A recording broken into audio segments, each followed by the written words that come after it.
بسم اللہ الرحمن الرحیم۔ دوستو، آج کی کہانی بھی بہت مزے کی ہے۔ اس کہانی کو آخر تک غور سے سنیے گا۔ یہ کہانی اس عورت کی ہے جو بہت زیادہ حسین تھی۔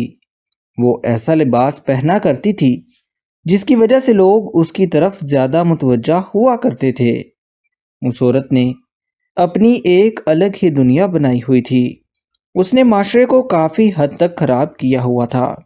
بستی کے تمام لوگ اس عورت کی وجہ سے بہت زیادہ پریشان تھے۔ وہ اللہ تعالیٰ کی بھی بہت زیادہ نافرمانی کیا کرتی اور گناہوں میں ملوث رہا کرتی تھی۔ ایسا کوئی برا کام نہیں تھا جو اس عورت نے نہ کیا ہو۔ دن ایسے ہی گزرتے رہے اور ایک روز وہ عورت بیمار ہونے لگی۔ دیکھتے ہی دیکھتے اس عورت کا روپ ڈھلنے لگا۔ اب وہ پہلے کی طرح بالکل حسین نہیں لگ رہی تھی۔ بیماری کی وجہ سے اس کی حالت بھی کافی حد تک خراب ہو چکی تھی۔ مرض تھا کہ بڑھتا جا رہا تھا۔ وہ عورت دن بدن زیادہ ہی بیمار ہوتی جا رہی تھی۔ پھر ایک روز صبح سویرے ہی اس عورت کا انتقال ہو گیا۔ کوئی بھی اس عورت کے گھر جانے اور افسوس کرنے کے لیے تیار نہیں تھا، کیونکہ لوگوں کے ساتھ بھی اس کا رویہ اچھا نہیں تھا۔ مرنے کے بعد بھی سب لوگ اسے برا بھلا کہہ رہے تھے۔ خیر، جب جنازے کا وقت ہوا تو کچھ لوگ جا کر اسے قبرستان میں دفنا آئے۔ ابھی تقریباً اس واقعے کو 2 ہفتے گزرے تھے کہ اس کی قبر سے عجیب و غریب قسم کی آوازیں آنے لگی۔ محلے کے کچھ لوگ یقین نہیں کر رہے تھے۔ وہ لوگ اس عورت کی قبر کے پاس جا کر بیٹھ گئے۔ قبر سے وہی آوازیں آ رہی تھی، میں زندہ ہوں، مجھے باہر نکالو۔ ایسی آوازوں کو سن کر لوگ بہت زیادہ سہم چکے تھے۔ اس سے پہلے ایسا واقعہ کبھی نہیں ہوا تھا۔ یہ بات پوری بستی میں آگ کی طرح پھیل چکی تھی۔ اب بستی کے لوگ اس کی قبر کے پاس آتے اور آوازیں سننے کی کوشش کرتے۔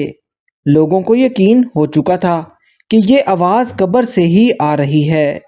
بستی والوں میں سے ایک دانا شخص نے کہا کہ ہمیں قبر کھود کر دیکھ لینا چاہیے، لیکن لوگوں نے اس بات پر اعتراض کیا اور کہا کہ ہمیں کسی قاری صاحب سے پوچھ لینا چاہیے، کیونکہ میں نے سن رکھا ہے کہ قبر کو کھولنا جائز نہیں ہے۔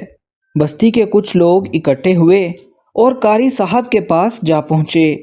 قاری صاحب کو جا کر ساری حقیقت بیان کر دی۔ قاری صاحب نے ان کی پوری بات سنی اور انہیں مختصر سا جواب دیا کہ اگر تم لوگوں کو یقین ہے کہ قبر کے اندر سے آواز آ رہی ہے اور وہ عورت قبر کے اندر زندہ ہے تو تم قبر کو کھود دو۔ چنانچہ لوگوں نے ایسا ہی کیا۔ لوگوں نے مل کر اس کی قبر کو کھودنا شروع کر دیا۔ جیسے ہی قبر کھولی، سب لوگ دیکھ کر حیران رہ گئے۔ وہ عورت قبر کے اندر زندہ بیٹھی ہوئی تھی اور اس کا کفن بالکل خراب ہو چکا تھا۔ قبر کے اندر سے عورت اٹھی اور اپنے گھر کی طرف چلنے لگی۔ لوگ اس سے بہت زیادہ خوفزدہ ہو رہے تھے۔ وہ عورت اپنے گھر داخل ہو گئی۔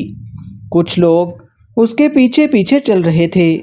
جیسے ہی لوگ اس کے گھر پہنچے، لوگوں نے اس کے گھر کے دروازے پر دستک دی، کیونکہ دروازہ اندر سے بند تھا۔ کافی دیر لوگوں نے دروازہ کھٹکھٹایا، لیکن اس عورت نے دروازہ نہیں کھولا۔ پھر کچھ دیر کے بعد دروازہ کھلا اور لوگ چیخیں مارتے ہوئے اپنے اپنے گھروں میں جانے لگے، کیونکہ وہ عورت بہت زیادہ خوفناک شکل اختیار کر چکی تھی۔ وہ ایک چڑیل لگ رہی تھی۔ وہ اپنے گھر سے ابھی باہر نکلی ہی تھی کہ پھر سے بے ہوش ہو گئی۔ لوگوں نے اسے ہلا جلا کر دیکھا، لیکن وہ بالکل مردہ ہو چکی تھی۔ اس کے اندر اب بالکل بھی جان باقی نہیں تھی۔ اس عورت پر اللہ کا سخت عذاب نازل ہو رہا تھا۔ اس کے چہرے کی رنگت کالی سیاہ ہو چکی تھی۔ لوگ بھی اللہ کے عذاب سے بہت زیادہ ڈر رہے تھے۔ کوئی بھی اس کو دفنانے کے لیے راضی نہیں تھا۔ پھر 2-3 اللہ کے نیک بندوں نے اسے دفنایا۔ شاید اللہ تعالیٰ لوگوں کو دکھانا چاہتا تھا کہ اس عورت کا انجام کیا ہو رہا ہے، کیونکہ وہ عورت بہت زیادہ نافرمان تھی۔